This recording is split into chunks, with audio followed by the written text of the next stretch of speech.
The brig of the Shadowclaw hummed with the low thrum of quantum engines as Commander Rhaenyra circled her latest prize.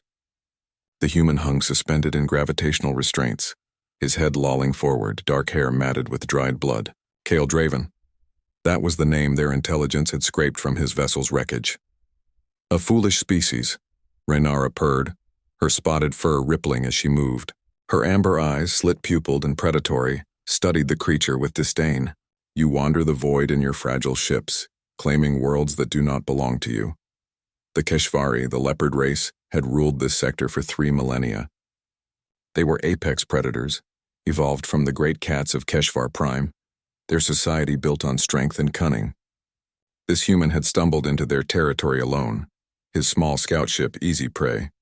Kale's head lifted slowly. Through swollen eyes, he managed a bloody smile. You should have let me go. Rhaenyra's ears flattened against her skull. The audacity. She struck him across the face with clawed fingers, careful not to kill, not yet. Your kind whispers legends of human resilience, human ingenuity. I see only soft flesh and weaker minds. Yeah, Kale coughed, spitting blood onto the pristine deck. We get that a lot. 3 cycles passed. Rhaenyra's science officer, Thex, approached her on the command deck, his tail twitching with agitation. Commander, we have a problem. Speak. The human, we attempted standard neural extraction. His mind, Thex's claws flexed nervously. It's not like anything we've encountered. There are structures, data architectures we cannot comprehend. When we tried to force access, 3 of our technicians suffered complete neural collapse. Rhaenyra's fur bristled. A defense mechanism? We thought so initially. But no, it's something else.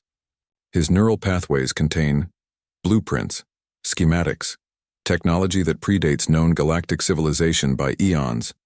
The commander's predatory instincts flared. Show me. In the medical bay, holographic displays swirled with incomprehensible data extracted from Kale's peripheral neural patterns. Rhaenyra stared at structures that seemed to fold through dimensions her mind couldn't process. Weapons, engines, constructs that made their most advanced technology look primitive. How does a lone human possess this? She demanded. Kale, now conscious and watching from his restraints, laughed weakly. You really want to know? You're not going to like the answer. Rhaenyra approached him, her massive form dwarfing his. Speak, or I will peel your mind apart layer by layer. Go ahead and try, Kyle said, his voice stronger now. Your tech's already learned that lesson. See, Commander, humans have this annoying habit we don't forget. Not really. We're scavengers, archaeologists, obsessive collectors of knowledge. While your people were perfecting your hunting techniques, my species was digging through ruins of civilizations older than your star. He met her predatory gaze without flinching. 20 years ago, human explorers found something in the void beyond, the archive of the predecessors. We don't know who they were, but they left behind everything. Every technology, every weapon, every secret of existence itself. Most species would have tried to use it to conquer. You know what humanity did? Rhaenyra remained silent, her tail still. We memorized it, distributed it. Every human carries fragments in neural augments, hidden, encrypted, dormant. I'm nobody special, Commander. I'm a scout, a foolish human who got captured. But inside my head, he smiled grimly.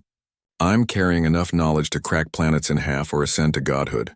So are 3 billion other humans. Impossible, Rhaenyra hissed, but her ears had flattened, a subconscious sign of fear. It's why we don't build dreadnoughts or conquer territories, Kale continued. We don't need to. We're insurance policies, living libraries, dead man switches. You kill one human. Another has the same knowledge. You kill all humans? He laughed darkly. Well, nobody's been stupid enough to try. Thex spoke from behind Rhaenyra, his voice trembling. Commander, I believe him.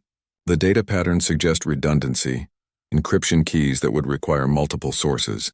If this is distributed across their population, Rhaenyra's mind raced. The Keshvari had built an empire on military might, but this was a different kind of power. The humans had made themselves untouchable not through strength, but through mutually assured knowledge. Attack humanity and someone, somewhere, would deploy technologies that could unravel reality itself. Why tell us? Rhaenyra demanded. Why reveal this? Kale's expression softened. Because you could have killed me immediately. But you didn't. You're curious, intelligent. The Keshvari are hunters, I respect that. But you're also survivors. Smart survivors don't make enemies they don't need. He paused. I came to this sector because human cartographers mapped ancient predecessor sites here. Sites your people probably consider sacred hunting grounds. I wasn't here to steal or conquer, just to study, to add to the archive. We could have just taken what we wanted, but we wanted to ask first. Rhaenyra felt something unfamiliar stirring in her chest. The Keshvari culture celebrated strength, and mercy was often seen as weakness.